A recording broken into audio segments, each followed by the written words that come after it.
Graça e paz do Senhor Jesus, mais um dia aqui com o nosso projeto de gravação da Palavra de Deus, da Bíblia toda, né?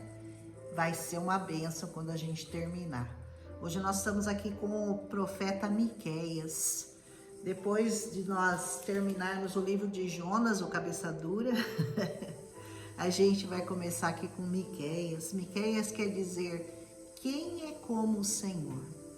Olha que pergunta bonita o nome dele, né? O nome dele já começa mostrando para nós, né, a intensidade desse profeta. O nome dele é essa pergunta, que quem é como o Senhor? Quem é como o seu Deus? Ninguém, né? Ninguém é maior, ninguém é mais lindo, ninguém é mais poderoso do que o seu Deus. Aleluia! Quem é como o nosso Deus? Quem? Não há Deus como o nosso Deus, aleluia. Também é encontrado o nome dele como Mica, uma abreviação de Micaías. Lá em Juízes 17 ele é citado, também citado em Neemias, capítulo 12. Essa pergunta, quem é como o Senhor, resume a mensagem principal do livro de Miqueias, desse profeta, o sexto profeta dos menores, dos 12 que nós vamos ver, né? Ele diz, o Senhor é incomparável e Ele é o dono de toda essa terra. Então, todos vão prestar conta a Ele. Esse livro vai falar muito sobre isso. Todos vão estar diante do tribunal do Senhor um dia. E os pecadores enfrentarão o juízo. Misericórdia, né? Mas aqueles que com sinceridade vigiam e esperam nele, encontrarão seu ouvido atento às orações daqueles que o amam, que o buscam, que confiam na sua palavra. A cidade natal desse profeta chamava-se Moresete Gate, mais conhecida como Gate, né? Todo mundo chamava de Gate. Lá nas planícies de Judá, ficava mais ou menos uns 40 quilômetros distante de Jerusalém. Esse Miqueias, ele era um habilidoso orador. Ele não era um inculto, não, ele era um habilidoso orador. Poucos profetas conseguiram ver o futuro de uma maneira tão clara quanto ele conseguiu. Só para a gente ter uma ideia, ele previu a queda de Samaria no capítulo 1, a destruição de Jerusalém, o cativeiro babilônico, o retorno do exílio, capítulos 4, versículos 6 a 10, e também o nascimento do rei da geração de Davi. Ele previu o nascimento de Jesus, esse profeta, lá em Belém. Isso nós vamos ver no capítulo 5, no versículo 2. Então é um profeta muito importante, é um profeta muito especial esse Miqueias, né? O seu ministério começou durante o reinado do Jorão e terminou no início do reinado do rei Ezequias. Lá em 730, 690, mais ou menos, antes de Cristo. O fato dele se referir ao juízo de Samaria mostra que o seu ministério começou um pouco antes de 722, que foi a época que Samaria foi invadida. Os líderes da época de Jeremias, eles se lembraram do profeta Miqueias, eles se lembraram da profecia de Miqueias, e por causa disso, houve uma motivação religiosa para que o rei Ezequias retirasse todos aqueles altares profanos que estavam sendo erguidos nas regiões lá de Jerusalém.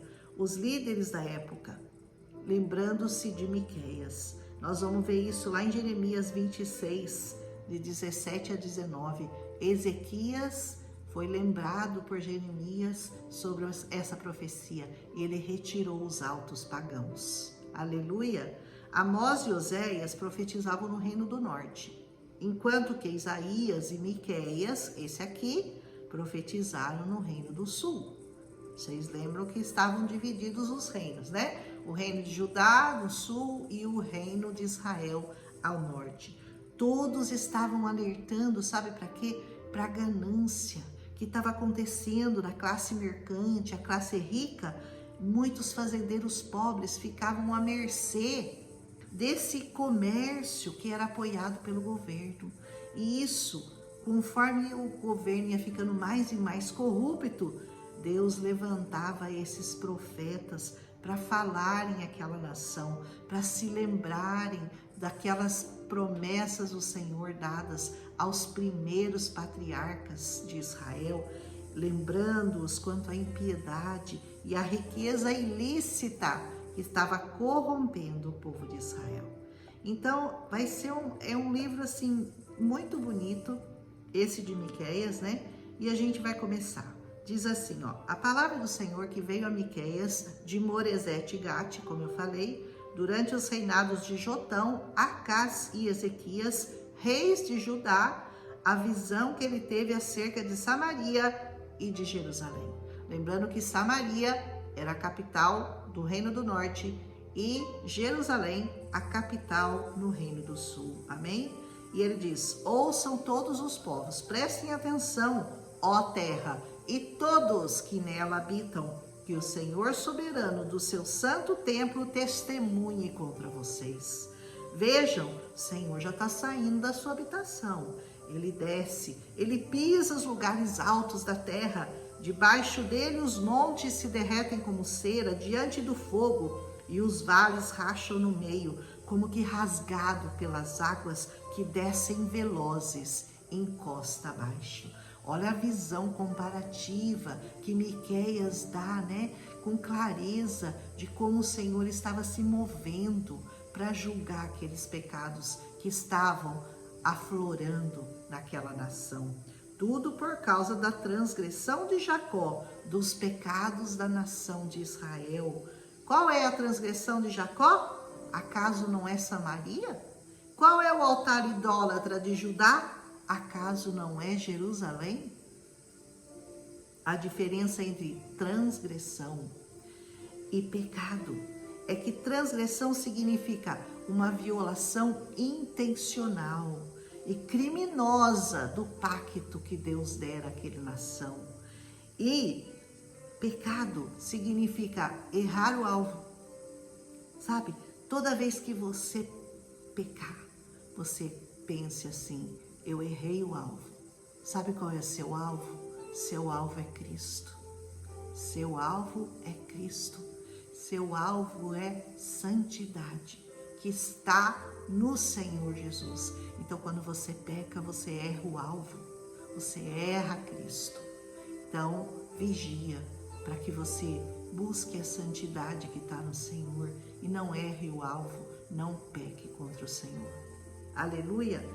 Então, diz assim, ou seja, a idolatria e a imoralidade daquela cidade, né, de Samaria, eram tão grandes, que Deus a marcou para a destruição. Olha que triste, né?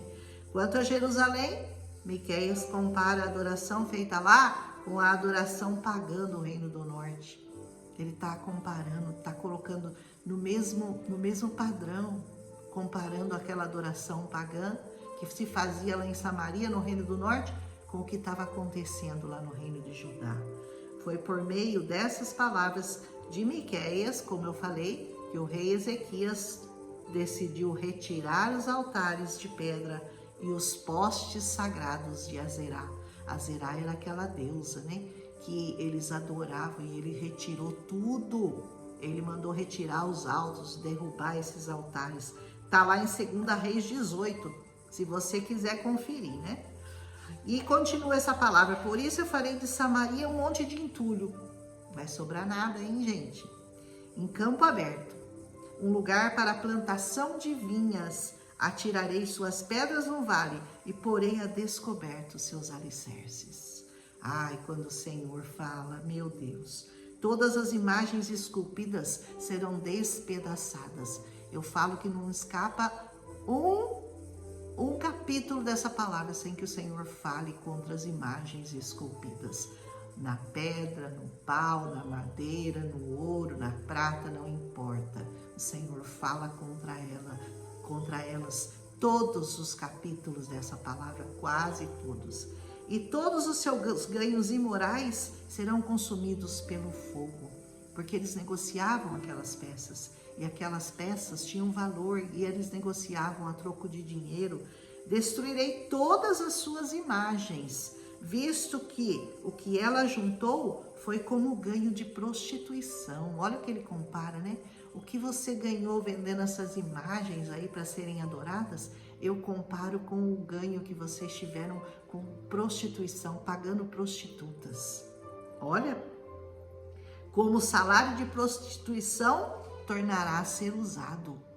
Foi ganho como prostituição, vai tornar a ser usado como prostituição. Sobre isso, o que a gente sabe com relação a essa ideia aqui, ó?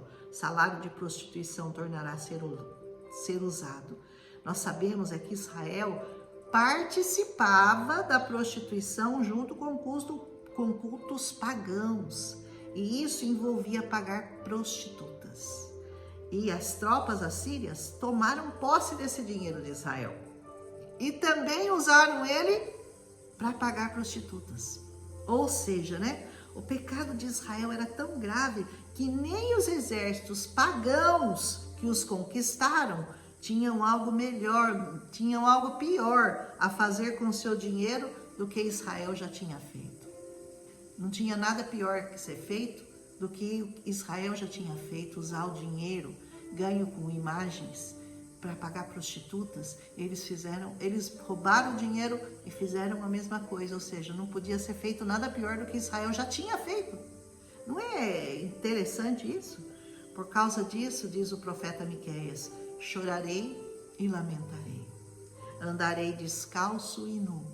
Olha que triste, né? Tão triste ele estava, tão triste. Uivarei como um chacal, ele diz, e gemerei como um filhote de coruja, porque a ferida de Samaria é incurável e chegou a Judá. O flagelo alcançou até mesmo a porta do meu povo, até a própria Jerusalém. E diz o pecado que começou em Samaria ficou tão terrível, ficou tão avassalador, que ele conseguiu chegar nas portas de Jerusalém. Por isso a ferida é incurável, diz o Senhor. Não contem isso em Gate e não chorem, habitantes de Bet-Ofra, revolvam-se no pó. Por que ele fala não contem isso em Gate, né? Isso é mencionado por Davi quando Saul e Jonatas foram mortos em combate, porque caso contrário, ele sabia que os filisteus iriam se alegrar com aquela desgraça. E Miqueias não queria isso, então ele diz, não anuncia isso, não fala isso lá em Gate. Saiam nus e cobertos de vergonha, vocês que moram em Safir. Os habitantes de Zanã não sairão de sua cidade. Bet-Ezel está em prantos, foi-lhe tirada a proteção. Todas as cidades ao redor sofrendo o mesmo destino, a mesma tristeza, a mesma condenação, porque todos estavam juntos naquelas maldades que estavam sendo feitas e todos estavam cooperando e colaborando e concordando com a prostituição. Então Deus estava se levantando para trazer juízo contra aquele povo. Os que vivem em Marote se contorcem de dor, aguardando alívio, porque a desgraça veio da parte do Senhor até as portas de Jerusalém. A desgraça pode atingir até mesmo os eleitos, os escolhidos do Senhor. Por quê? Porque o Senhor jamais vai ser conivente com o pecado de idolatria, com o pecado de prostituição, que era o que estava acontecendo, com o pecado de ganância, oprimindo os pobres, tirando deles para usar para o seu próprio deleite. Amém? Habitantes de Laques, atrelem os carros às parelhas de cavalos.